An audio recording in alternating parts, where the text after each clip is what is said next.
नमस्ते मजदूर एवं भाई बहनों। आज हमारा देश बड़े तरक्की की ओर जा रहा है। अर्थव्यवस्था पे 5वें नंबर पे है। हमारे वैज्ञानिक भी बहुत अच्छे कार्य कर रहे हैं। हमारे सैनिक भी चारों तरफ बड़े मुस्तैदी से हैं। सब चीज़ अच्छा लग रहा है, देश अच्छा चल रहा है, फील हो रहा है, हमें अच्छा महसूस हो रहा है।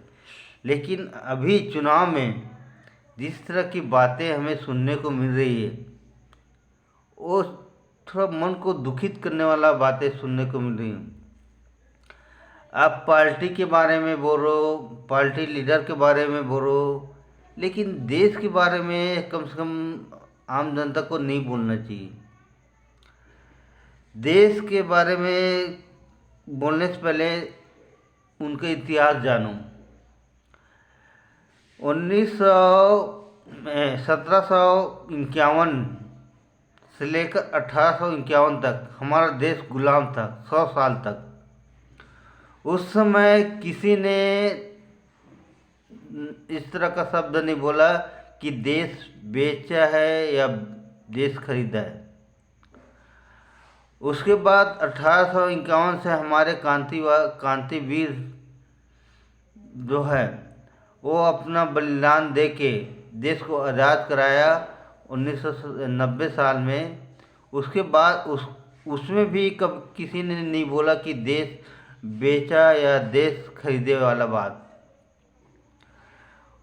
उसके बाद 50 साल तक देश चला, उसमें भी इस तरह का शब्द नहीं आया। तो इस तरह का शब्द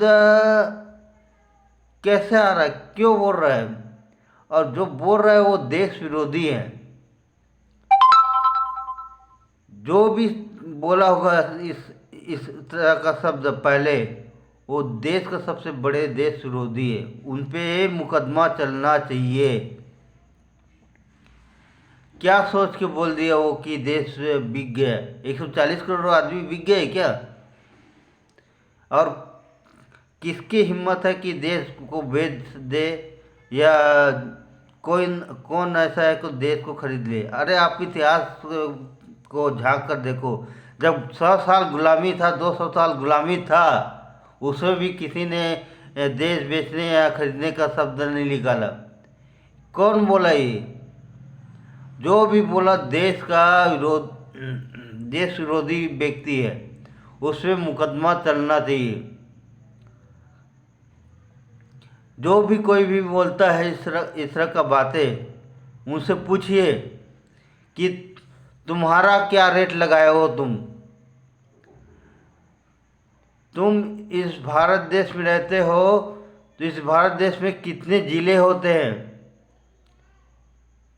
कितने राज्य होते हैं, और एक जिले के पीछे कितने गांव होते हैं? उनसे पूछो।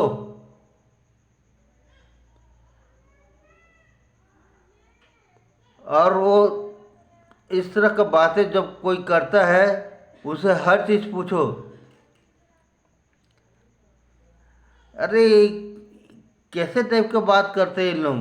देश बेच दिए, देश कौन खरीदेगा? कौन किसके दुनिया में हिम्मत है जो देश को खरीदे और बेचे? किस तरह का भाषा बोल रहे हैं लोग?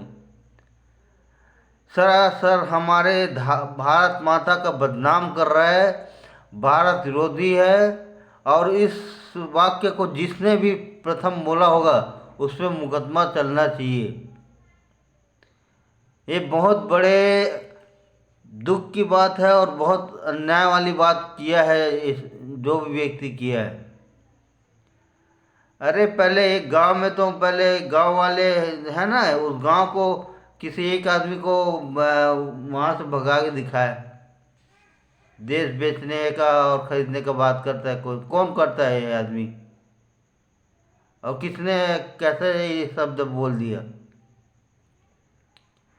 मैं आम जनता और सभी मजदूर भाई बहन, इन सभी जनता से अपील करता हूँ कि इस तरह के बातें जो किया है उनके खिलाफ एफआईआर करवाओ और उनका मुकदमा चलाओ कि आपने ऐसा क्यों कैसे बोल दिए। इतने बड़े साम्राज्य है। पहले एक गांव के प्रति आप उसको बेच के दिखाया, कोई प्रमुख गांव को बेच के दिखाया मेरे को। मैं किसी भी व्यक्ति का कीमत क्या होता है उनको पता होना चाहिए। हमारी भावना, हमारी आत्मविश्वास, हमारा जो 60 साल 70 साल की उम्र का खरीद पाएगा कोई? कैसे आदमी है जो इस तरह का बोलते हैं?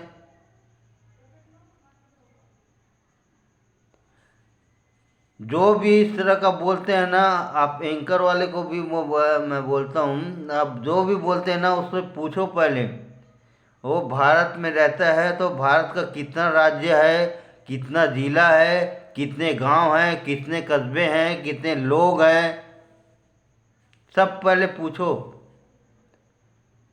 अरे नौजवान लोग, अरे अपने आत्मविश्वास को पहले जगाओ। तुम्हारे अधिकार क्या है उसको जानो। वो तो ले नहीं पाते हो। तुम्हारे विधायक के अंतर्गत क्या क्या आता है उसको पहले जानो। कितने उसके फंड में पैसा आता है, कितने विकास के लिए, मजदूरों के लिए, आम जनता के लिए पैसा आता है, उनको तो पहले लो। पंचायत द्वारा क्या क्या मिलता है उनको जानो।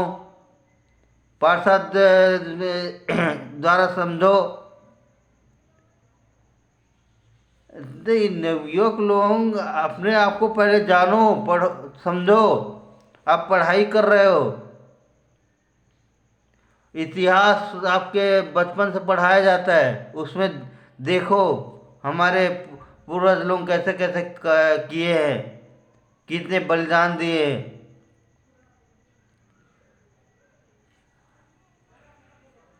उन सब का ख्याल रखो। और कोई भी शब्द बोलते हो उन पे तर्क करो, है ना। ऐसे अनमन शब्द मत बोलो। और जो भी इसको ये बेचने वाला शब्द एक कोई बड़े लीडर उठाया है, उसको पहले सोचो समझो और उसके ऊपर एफआईआर करवाओ। ये देश का मामला है। देश के बारे में इस तरह की बातें नहीं कर सकते कोई।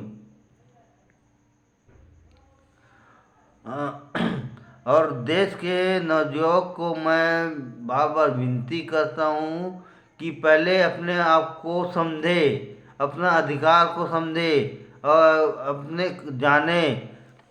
एक विधायक, एक पंचायत, एक पार्षद पे क्या क्या आता है वहाँ से शासन से पैसा, उनको जाने, उनको बात करे। उनके विधायक कोटे में कितना रकम आता है मैंने पहले वीडियो में बताया हूँ। एक पार्षद के और एक पंचायत बुजुर्ग के बारे में सोचे, विधवा बहनों के बारे में सोचे, बच्चों के छात्रवृत्ति के बारे में सोचे, अपना अधिकार, मजदूर का अधिकार के बारे में समझे। मजदूर का भी रेट कितना है? 200 रुपये। 200 रुपये में क्या होगा? अभी पूरे स्टेट में जाके घूम के देखो भारत देश में, वहाँ सब का रेट 600 से 500 600 से ऊपर है। सिर्फ यही छत्तीसगढ़ रेट कम है। और छत्तीसगढ़ में इतना खनिज पदार्थ है कि इतना उत्पादनशील है और इतना आपका धान का उत्पादन होता है। हम लोग कोई गरीब नहीं है। आप लोग सोचो समझो, चर्चा करो। हमारा रेट 400 से 500 तक होना चाहिए एक दिन का रेट। बुजुर्गों को पेंशन मिलना चाहिए, विधवा बहनों को पेंशन मिलना चाहिए, विधवा बहन का जो बच्चे हैं उनको छात्रवृत्ति मिलना चाहिए। गांव के विकास के लिए पैसा आता है, आप विधायक की कोटे में आता है, आप वो सब जानकारी रखो। और जो भी मिलता है, ये यहाँ के जितने भी खनिज पदार्थ है ना, उसका 1/3 पैसा हम गरीब परिवार के लिए आता है उसको जानो और उनसे लो। कोई किसी का ये पैसा रोकता नहीं है ना, ये नहीं करता है। सब पैसा सब आता है, लोग सब घुमाने वाला बात करते हैं। अब इस अभी जो अभी वोटिंग का समय आ रहा है, ये सब बातें उनसे पूछो और समझो। आप युवक लोग ही समझो, दूसरे देश का युवक लोग बच्चे लोग क्या करते हैं मालूम? छोटे छोटे चीज़ का आविष्कार करते हैं। उन लोग नौकरी और एक लिए नहीं तो आविष्कार करते हैं, हर चीज़ को बनाने का प्रयास करते हैं, वर्क करते हैं। फालतू बात ये हमारे देश में, हमारे राज्य में जो दारू पी के जो घूमते रहते ना, इस तरह नहीं करते। वहाँ के बच्चे लोगों को पहले देखो सुनो। आप लोग यूट्यूब में और ये में देखते होंगे, छोटे छोटे बच्चे लोग खेल कूद आविष्कार में लगे हुए हैं।